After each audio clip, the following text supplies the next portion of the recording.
Well, hello everyone. Hey, welcome back to the channel here at Veteran Lang. I'm your friendly VA accredited attorney, Matthew Lang, as always. We're going to do the video a little differently. I still got purple shirt on. I almost threw the tie on for you. It's a little warm here in Arizona for the jacket, though, but we'll just do the shirt. Hey, I'm going to stand a little bit. I've been sitting quite a bit. We're pushing through a lot of denials, unfortunately, from the VA. I suspect that has something to do from experience with their end of the year goals, unfortunately. So I'm going to try to make this video quick. It is also late because we are pushing really hard back here. The team is doing everything we can, veterans, to represent you, to do what's right for you, and to get the VA to give you a good decision. In the meantime, we're going to still talk about a topic. I got some notes in the background here, so if you see me look off, it's because I'm trying to stay focused. I'm trying to keep my mind straight for you veterans and VA out there. As I give you a course of something that I recall doing early on in my VA career, and I feel like as my career has progressed, I have watched an important skill that used to be taught in the VA just disappear. So I want to bring it back because the rules and the laws and the court cases still say we should be doing this, but I see it not being done. And if we go back to it and we do it, I feel we can have a better system, at least a step forward to a better system between veterans and VA alike. What am I talking about? Well, let me take you back to a younger me. February 2008. There I am pulling into the parking lot for the first time at a VA office to get started and help, well, veterans more than I had in the service. You know what I recall from working in that office is from day one, we were taught to make a difference. The words "make a difference" seem to be posted in multiple spots. Heck, I remember being on lanyards for our ID badges. And part of that making a difference was to remember that we were writing decisions and letters and correspondence to veterans. We were writing to people who didn't always understand the legalese, maybe didn't understand the government way. So we had to write so they understood. What do we call that? Well, we called that back in the day a veteran-focused writing, as I recall. Now, any of you VA employees out there want to chime in on the comments, and if you recall this teaching, please share. I think this is a crucial part of the whole process. And if I'm recalling anything wrong from my memories, throw that at me as well. Throw it in the comments. I'm not afraid of being told I'm wrong. But anyways, if you recognize that at all, veteran-focused writing, what does it sound like? Well, for most of us, I think we're going to realize it sounds like reader-focused writing. And I think ultimately that's what it is. That's what it was. So I want to talk about that more so today. The rules, the laws, what it is, and how we really need to get back to it in order to, again, make this process smoother between veterans and VA alike. So one thing that we got to remember is that a VA disability claim is more than just paperwork. VA, it's the veteran's story. It's their military career. It's what's happened after their career. It's how they've lived with their disabilities. It's so much more. It's their whole story. That decision letter, that final document that used to just arrive in the mail, which it still does today, but now appears on the VA app and the VA website. Well, that's the most crucial piece, VA. That's the most crucial piece of communication a veteran will receive from you. It can be the source of relief, a path to a better life, or a moment of profound confusion and disappointment. The difference comes down often to one thing: clarity. Clarity, VA. Clarity. Veterans, clarity, right? When you open up the decision, whether that's a grant or denial, do you not want to understand why? Clarity. So, for about another 15 minutes or so, what we're going to do right here in this video is we're going to explore why clear, reader-focused writing is not just a nice to have, but a legal and ethical imperative. We're going to look at a little bit of the history behind the principle, the specific laws that mandate it, and most importantly, how we can all work together, me, VA, veterans included, to make the claims process more transparent and just. So let's get into some of that history here. To understand why this is so important, we need to go back in time. We need to go back a little further than my little memory there. For decades, the VA disability claims process was a closed system. Decisions were often made with little to no explanation. There was no external court to appeal a claim to. Decisions were largely just final. But this all changed in 1988 with the passage of the Veterans Judicial Review Act. This landmark legislation created the Court of Appeals for Veterans Claims, or CAVIC as we know it today. For the first time, veterans, an independent judicial, it's been a long day, work with me, judicial body could review a VA decision. Well, the new court, CAVIC, quickly realized a major problem. They realized they couldn't review a decision if they couldn't understand how the VA reached its conclusion. Yeah, that stands accurate today. VA, I've even had it paying offices recently as decisions are coming out so bad in the last month here, or even two. Even I can't even figure out what the heck you're talking about or what you've decided. And I've been doing this for years. I mean, I'm not sure how you deny something that a veteran's been paid for years. Anyways, off the soapboxes. The point is we've got to be able to understand what conclusion you reached, VA, when you write these decisions. And early on, the court realized they couldn't figure it out. So this is where this famous case, and VA, you're going to see me quote this constantly because this is huge. Back around 1990, Gilbert v. Derwinski comes out from the court. So the court in Gilbert established that the VA, in particular, they'll talk about the Board of Veterans' Appeals, but this implies VA had to provide a statement of reasons or basis for its findings and conclusions.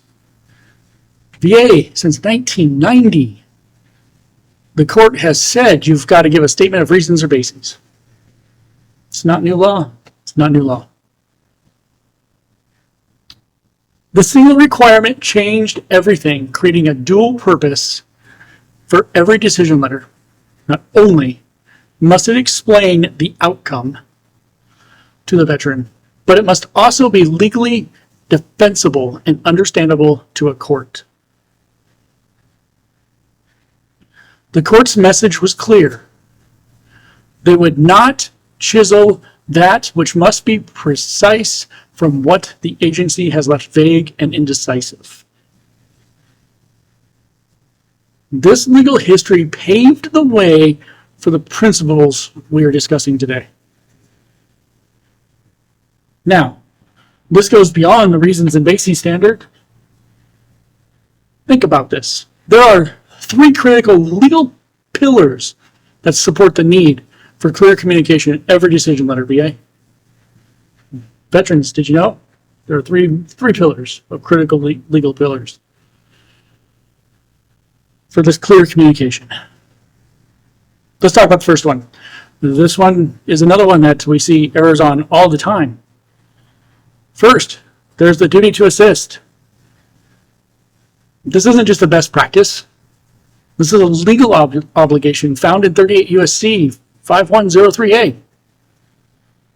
This law requires the VA to make reasonable efforts to assist a claimant in obtaining evidence necessary to substantiate their claim. This includes everything from requesting service records to obtaining private medical records when necessary, scheduling compensation and pension exams, or VA examinations, as we may call them. A legally compliant decision must demonstrate that this duty was fulfilled. As a veteran, it's crucial for you to understand this. Because if you are trying to gather evidence for your file and VA says you don't have it, remember, you're not alone in gathering that evidence. The VA has a legal obligation to help you. And not only do they have a legal obligation to help you, but they have a legal obligation to explain it in their decision. For example, if the VA says that they went out for your private treatment records, then they need to discuss that duty to assist piece. Why did they not continue going out? When did they stop, for example? Perhaps they did go out, and they didn't talk about in the decision. I would say, underneath the rules, they have failed to properly address the reasons and bases underneath the duty to assist requirements. Second, there's the duty to notify. It's in 38 U.S.C. 5104. This law is a powerful tool for clarity. It requires the VA to provide a notice of its decision that includes a summary of the evidence considered, both positive and negative, a summary of the laws and regulations applied, a listing of any findings favorable to the claimant, even if the overall claim is denied, and in cases of a denial, an explanation of the elements that were not satisfied. Now, understand that when we talk about reasons and bases, especially in the duty to notify, the notification has to be clear, so there has to be an analysis that's more than just conclusionary. You need a non-conclusionary reason. For example, veterans, let's say you claim a knee condition, and the VA grants you finding of an in-service event, but they deny the service connection because you lack a current diagnosis. That favorable finding of the in-service event must be included in the decision. We can't be saying that there was nothing in the STRs and then favorably find there's something in the STRs. Seen that one too, multiple times. It's incredibly important for veterans as it gives them a clear roadmap for what evidence is still missing to win the claim on appeal or on supplemental claim. Think about VA. Let's just say you didn't find anything in the service treatment records. But remember, the criteria is an event in service, an occurrence. It doesn't have to be documented in the service treatment records. So your conclusionary canned text that comes out of your VBMS system that you click the button for isn't enough. Why? Why did you stop there? Because what I find in the decisions is no reader-focused writing or no veteran-focused writing or anything to explain to the veteran in any clarity why maybe personal statements, lay statements, other evidence didn't have any weight or didn't or wasn't considered. You can't stop at just the canned text that the system generates from clicking a button.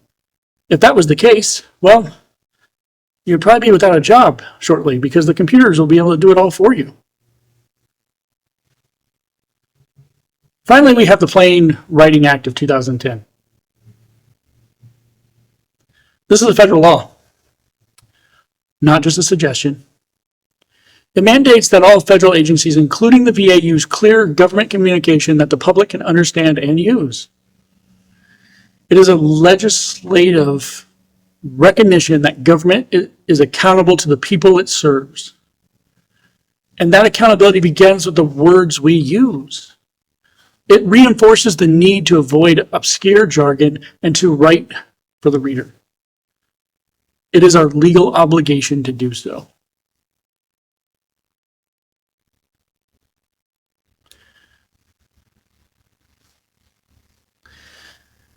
Let's look at what this all means in practice. The most common denials involve a failure to establish a nexus. That is probably the biggest reason back here that we argue appeals. It's the link between the in-service event and current disability, just to remind everybody. The nexus. Now I got some examples here, and I can't give you a lot of stuff straight from the real decisions because I don't want to accidentally provide information that I'm not supposed to be providing out in the public here. So bear with me as I try to demonstrate this through some similar wordage or verbiage. So a poorly written decision might state, review of the e-folder did not reveal sufficient competent medical evidence to establish a nexus for service connection. And that'll be it. This is technically correct, perhaps underneath the facts of the case, but it's completely unhelpful. It leaves the veteran with more questions than answers. For example, well, one, what would be an e-folder? Now, I know the VA may not use such a term, but think about VA. Even the terms you do use. I've used it here, and I've done it in my speech. I've used an acronym that maybe not everybody's familiar with, but you should be VA, but the veteran may not be. But those are things we have to be careful with in our writing. Maybe the veteran in this statement would be asking, what is competent medical evidence? Yeah, what does that mean? Isn't all medical evidence competent? I mean, are you calling my doctor stupid? Kind of weird. I trust the guy or the gal. What does a nexus mean? These are just possible questions that could be coming out of this. It lacks the clarity is the point here. And that's what we're seeing in the decisions today, is that these are conclusionary statements that lack any clarity. We don't understand, well, why is this the case? What does that mean? What point are we making? So let's do this. Let's apply our principles to rewrite this denial in a way that is maybe more legally sound and reader focused. Sure, this is going to need some work too. So remember, these are hypotheticals, and I don't want to get too beat up in the comments over some of the other legal issues inside of maybe the writing of these. So maybe it could say something like this.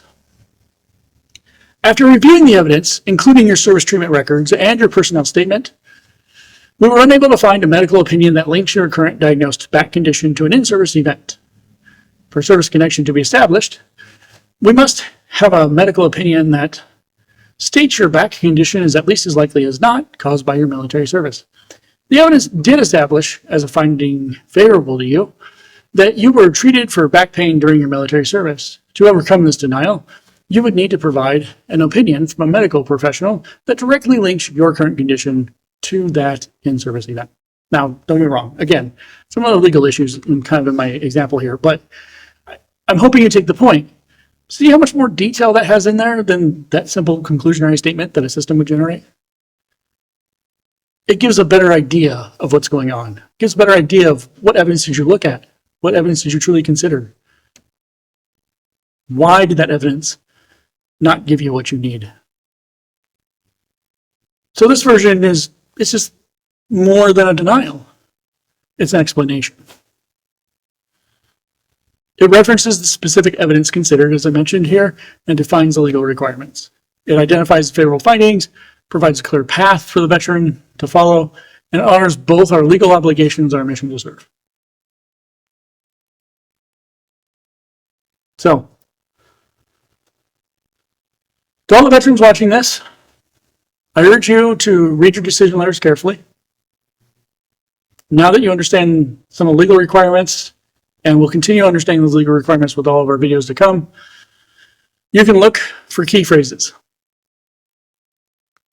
Key phrases such as your service treatment records did not show any treatment, complaints, or diagnosis of your condition in service.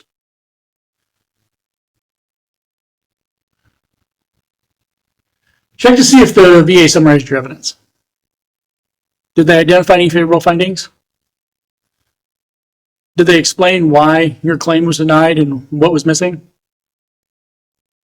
This is knowledge that empowers you, veterans, to be more effective advocates for yourself.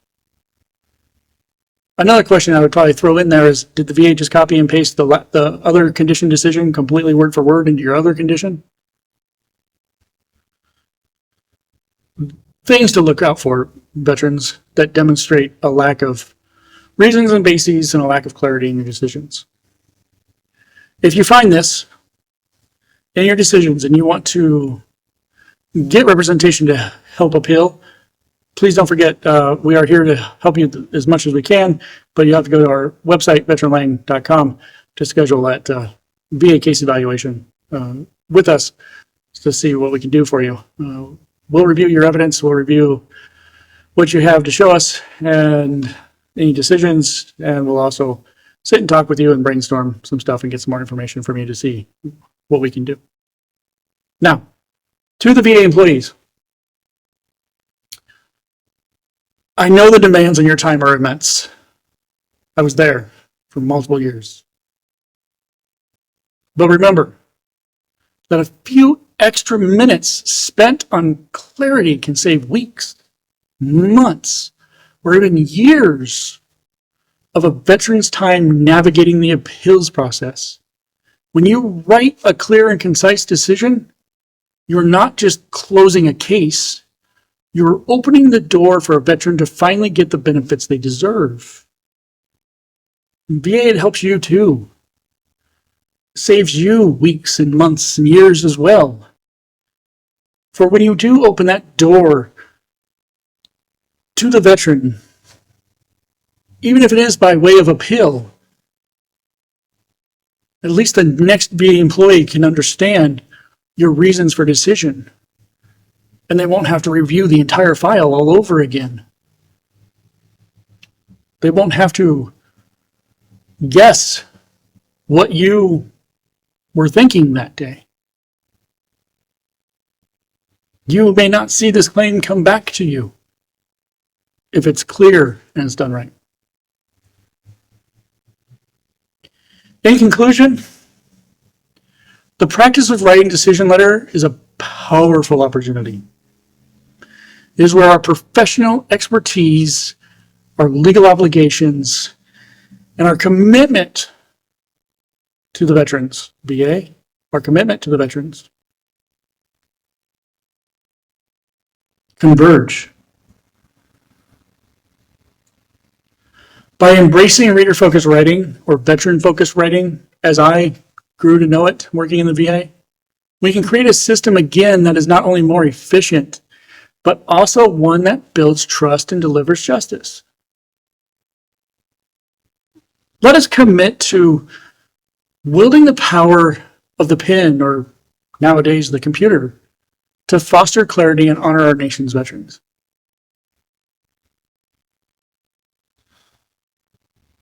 Ladies and gentlemen, I thank you for watching. Please like, subscribe, and share this video with anyone you think it might be helpful.